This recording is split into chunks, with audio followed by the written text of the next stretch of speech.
We are here now coming through the Kanmon Strait. I believe the Super Typhoon has been downgraded to Category 4. To be dying down enough for us to take this shortcut and make it only a one-day delay into Yokohama. That there is damage to the cruise port there. I'm happy that we are safe. We are close to land, and we can get back to the port without too much of a delay. And the weather is warm here. It's about say 15 to 20 degrees Celsius. Slight wind, westerly 3 knots. And coming through here fairly slowly. Fairly narrow strait. Taking the shortcut to Yokohama very soon. And I am relieved. I'll get my feet back on the ground. Enjoying the ride as we go. This is Kanmon Strait in Japan.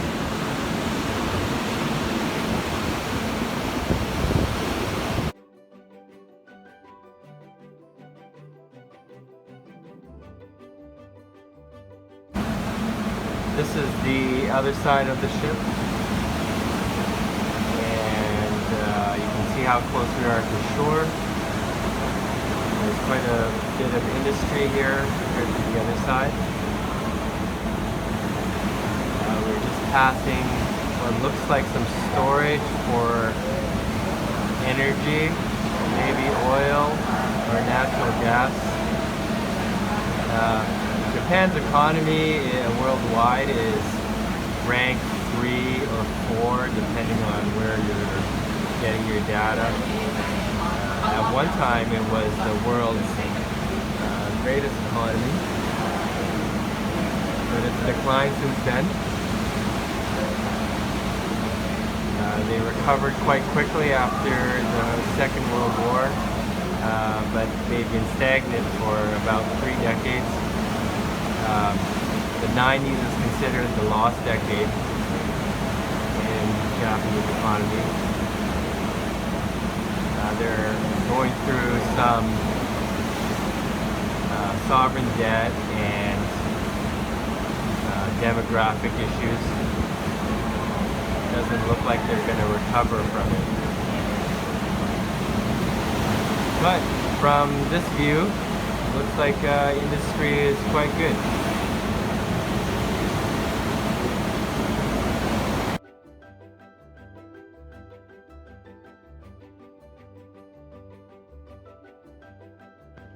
Hi, hope all of you are well.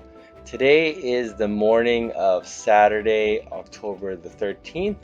I am cruising in Japan. Arrived here a couple of days ago, but we encountered a typhoon. Classified as a super typhoon. I'm not even sure what that is. But in any case, 130 plus km/h winds. And so we had to divert our ship, cancel an itinerary stop, and go around the north west side of Japan through the Kanmon Strait, and now we are heading southward, or we're in the south region of Japan, and waiting for the typhoon to pass by, head toward the Bering Strait before making our way into Yokohama. It's expected that we'll have a 2-day delay, but I'm enjoying it because for me, I get 2 extra cruise days. So I know it's very inconveniencing for others who have flights or places to be or things to see, but for me, it works out quite well. I'm gonna do a video of the cabin here while my cabin mate is having breakfast, and highlight some of the things that are here. So the first thing is the bed. So as you can see, that's my bed, and my cabin mate's bed on the other side, because I should have turned the lights on. Speaking of which, and that's the port hole, I guess you might call the window that we have to the ocean. You can see the swells out there, and we're on the edges of the typhoon at the moment, so not affected highly. We are safely out of the center of the storm. The lighting is adequate. I'm going to turn this light on over here. So this is the desk area, so to speak. There is a mini fridge that we do use to keep our drinks chilled, and there's a TV there. You can watch movies, and there is some satellite TV. If I can find the remote here, here's the remote. Power, there we go. You can see the door. There's a secure lock on it, and you can get service here, by the way, too. So it's more than every day actually, 2 or 3 times a day, two stewards will come around, and they know when we're not here, and they come in and they clean it up. And if we want service, we can put the little blue tag on the doorknob, so that they know that we want service, which is quite good. That's awesome. We get made beds pretty much every day. This is our TV. There's all kinds of promotional stuff, but I use it primarily to watch TV shows and movies. Watch some house improvement shows, and a couple of movies, and thing I like to watch is BBC World News. It connects via satellite, I believe, and so you can watch some news, keep up to date with what's happening out there. So there's that for entertainment, for news. There are also, I wonder if you can see it here. There's a USB port. There's also some outlets. Not too many. Couple of outlets. I guess power is a thing that they need to conserve on the ship, and but it's adequate for our electronics to keep them charged up, and to for anything else that we might have. Actually, my cabin mate has a alarm clock that he uses. Yeah, because we've been traveling across time zones. We've had a number of time zone changes, and that will help us acclimatize ourselves. There is a sofa over here. Yeah, I got the corner one, corner seat. Little table there to be used as well. And I'll show you the other amenities that we have. The one major amenity we have before I show you the washroom shower is the storage, and the key thing here is the safe. There's a safe. I'm not going to open it, of course, but we can keep our valuables in there, away from stewards or anyone else. Okay. And there's plenty of closet space here, and I won't show them to you, but our clothes are in there. And then finally, I'm going to show you our washroom. And it's a little tight, I have to admit, but not too bad. It fills our needs. There's a toilet there, and that we fill that toilet. And there's a sink, a little bit of storage behind that mirror on the side there, and a place to hold our soap and toothbrushes and glasses. And there on this side, there's the shower, and the shower is adequate. So yeah, so the cabin is fills all my needs anyways. There's bed, there's a place to clean up, toilets. I don't really need the TV, but it's nice to have. You can play music on it too. Yeah, so this is our cabin. It's an extremely good value if you can get a good deal on your cruise, which I have, and I always do. And this is a good way to travel, you know, at the cost that I pay. It's just a little bit more than my daily living costs in Vancouver, where I'm from. And I haven't even shown you the meals or anything like that, but there's plenty of meal options.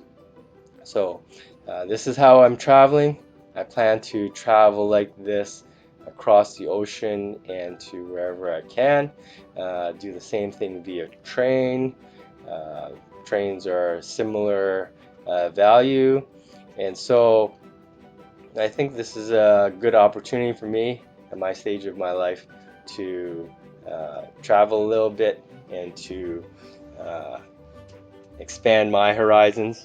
I probably mentioned it earlier in this video. This is the first time leaving North America, and a little anxious about being in all this open water out here, but starting to build some tolerance to the anxiety.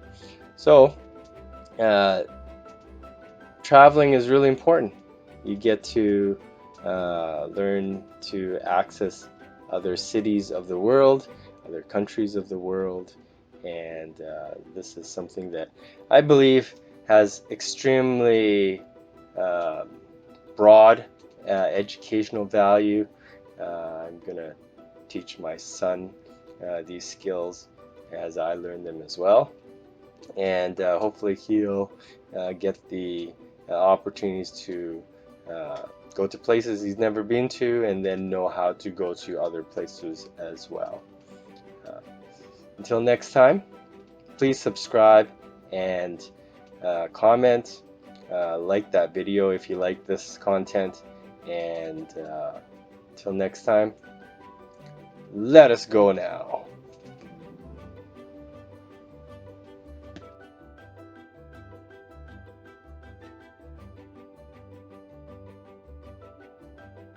So I just wanted to mention a few things about Yokohama to you.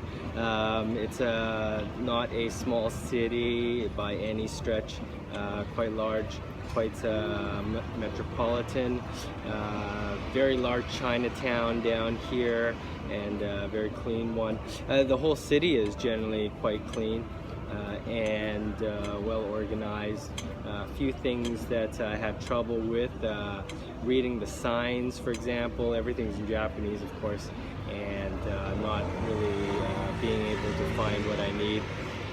The streets are not marked, so that makes a challenge walking around and getting around to where I want to go. But otherwise, it's a very peaceful city, pleasant. Weather hasn't been too rainy, and things went well in terms of what I wanted to get done here. The places I visited included the Central Library, the Chinatown, as I mentioned before, a park where the baseball arena is, and I walked around to a large mall. I forget the name of it. I don't want to try to pronounce it because I'll probably botch it. But there's lots of museums, urban history, a dental museum that was kind of disappointing, and so there's been quite a few interesting things that I got to see. I didn't have a chance to go up the city tower. I don't have the time to do it, unfortunately, but that is usually one of the things that I do in every city to get an overview, bird's eye view of the city. But in all respects, only 3 days here, the city leaves a very good impression. So I recommend anybody who's interested in coming here. If you're interested in coming here, please do.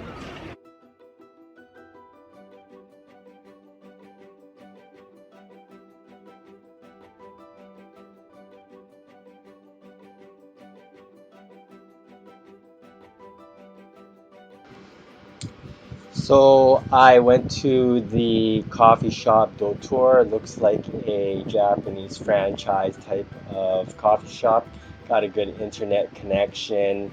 Had a taste of their coffee. Interesting that they have a separate room for smokers, like an enclosed room. But I got the things that I needed to get, the information for hostels in the neighborhood, sent a few emails to my loved ones, just checked in. This is the bunk that I'm staying in down here, and there is some power over here, power plug so I can plug in my electronics, charging my laptop as we speak. This is a 6-bedroom hostel room, and there's some lockers. I've got one of those lockers, and this one even comes with a sink, which is a bonus in my opinion. The most interesting thing that I found was that you have to take off your shoes at the front and wear slippers. Apparently they want to keep their floors clean, which is kind of a good thing. I was kind of expecting it. The hostel bed cost 2,000 yen per night, which is extremely affordable. So got 2 nights, gonna explore Yokohama. I'm very happy to quickly find a decent hostel bed that is affordable and in the area that I want to be. So everything is all good. Exchanges and machines are easy to find. As you know, I am using the Big Mac as a measure of portability. I ate a side of corn with my ebi sandwich. Nice to see urban gardening exists here. It was shocking to find I could not charge my electronics. Flyers are mostly in Japanese, so very difficult to read. My son has always asked for a Nintendo Switch, 4 years now. I was told later about the safety of the streets in Japan. South Africa won the title. Happy Lunar New Year to you and your family.